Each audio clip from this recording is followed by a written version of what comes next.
Here's what I love, Ben. God has made you like him, but he ain't going to make you like him. You'll catch it on the way home. He's created you to be great, but he ain't going to force you to be nothing you ain't willing to pay the price for. See, here's what's painful and sorrowful. Most of us never mature to the state of being because the price, while seemingly expensive, is never paid. So for most of us, April, here we are, wanting a better life, wanting to somehow satisfy Denise this intrinsic impregnation of standard, but we struggle because we never really understand that the price we must pay to create a life where God is active and operative, guiding, directing, and empowering and equipping us is something that we can pay, but will require something enormous from us. The functionally great then are willing to pay the price of having God's presence with them, consistency. In essence, we must create a world where the very presence of God is active and alive in our consciousness, and we are uniquely constructing our lives and intentionally making decisions based upon the presence of the Lord and or the possibility of losing it. In other words, I ain't gonna do nothing that's gonna make God walk away from me. So if it in any way jeopardizes me waking up every day with the assurance of the omnipotent reality and revelation of an amazing God, I will refuse my flesh so I can keep relationship with the Father, because I understand that if I lose God, I ain't got nothing, even if I got everything. I need you to slap your neighbor, high five, and tell them, I can't afford to lose God.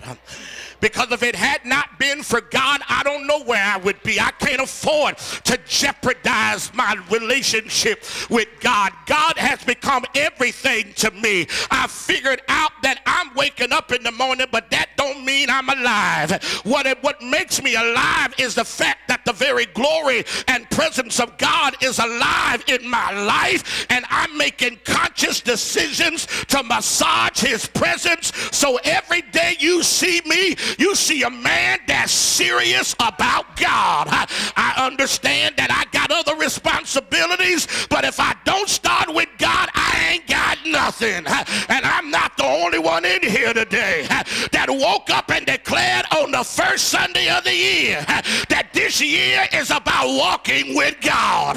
I'm not going to come to church because I'm supposed to. I'm going to come to church because I can't help it. And I'm going to wake up every day and I'm going to declare that this is the day that the Lord, yes.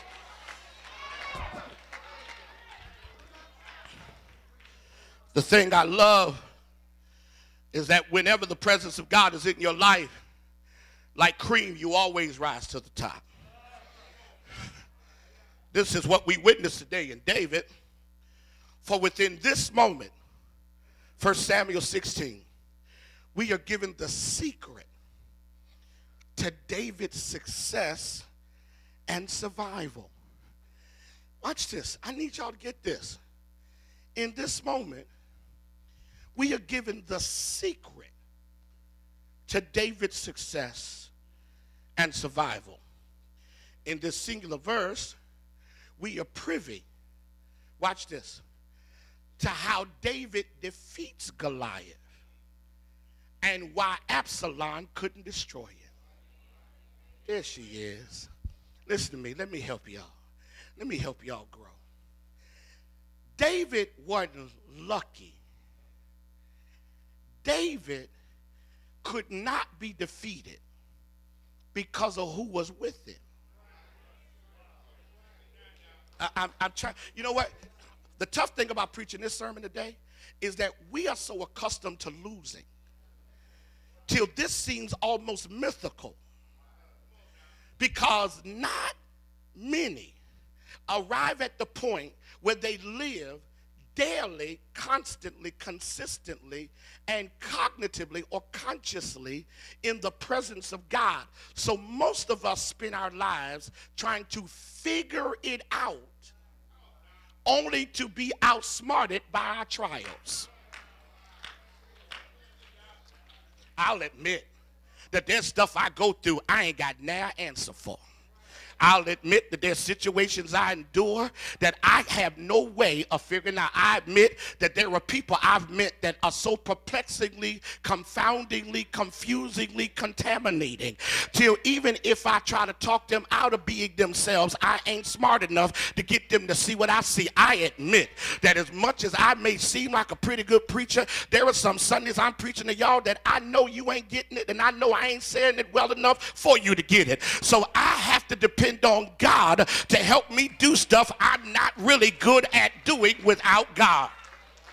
I'm trying to help somebody here, because here's what you've been doing. You've been stressing yourself out, Latson, trying to be somebody you can't be without help, and then trying to do it in front of folk that really don't want you to succeed at doing it. And you got to get excited about the fact that if you have the presence of God and you are actively alive, living out God's presence, it does not matter who line up against you. God will anoint you in front of your brothers, and then the same brother that know the oil is on you will talk about you in the next chapter. But when God's got his hand on you, your brothers can't stop you, and Goliath can't beat you, and Absalom can't destroy you, and even your own mistakes can't abort his presence. Because when God decides to walk with you, you will be incredibly amazed how enormously grateful and incredibly absolutely unexplainable your life is. Okay.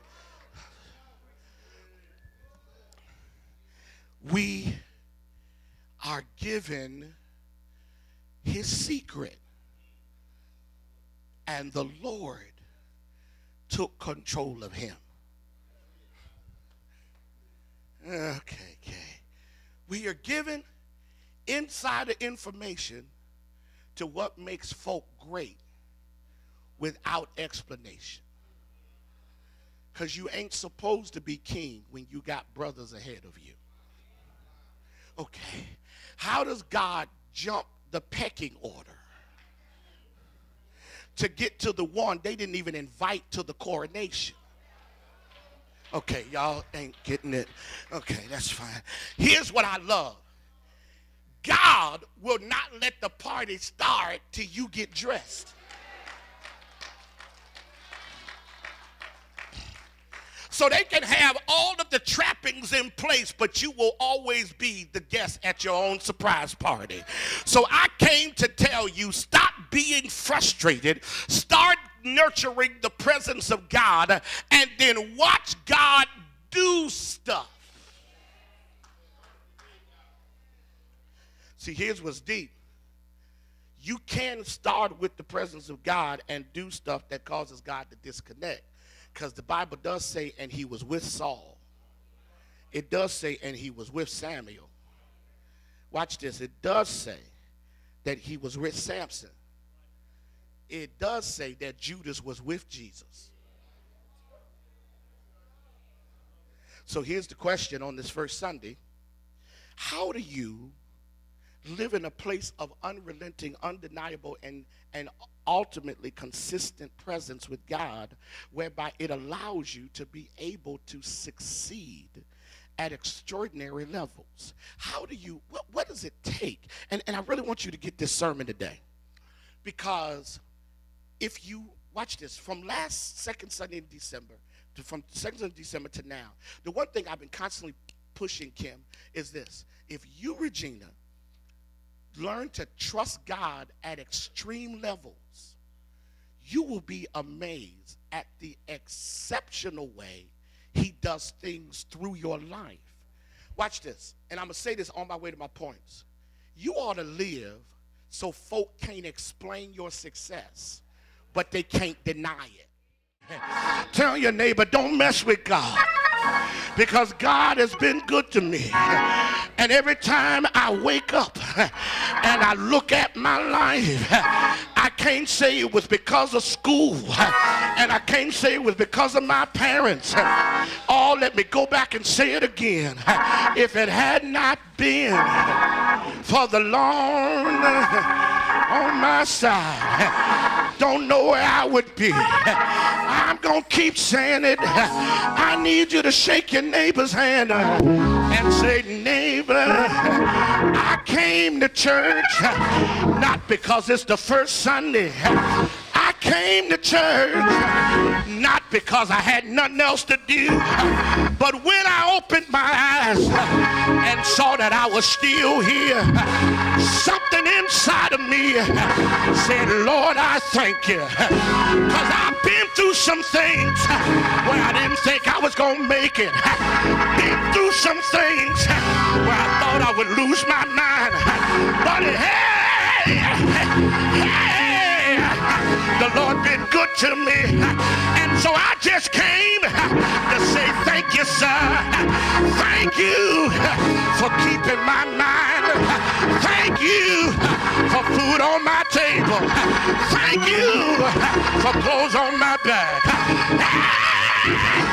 Thank you for a roof over my head. Thank you that I woke up and I could walk another day.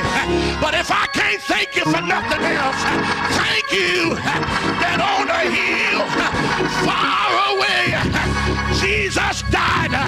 But I'll see you later.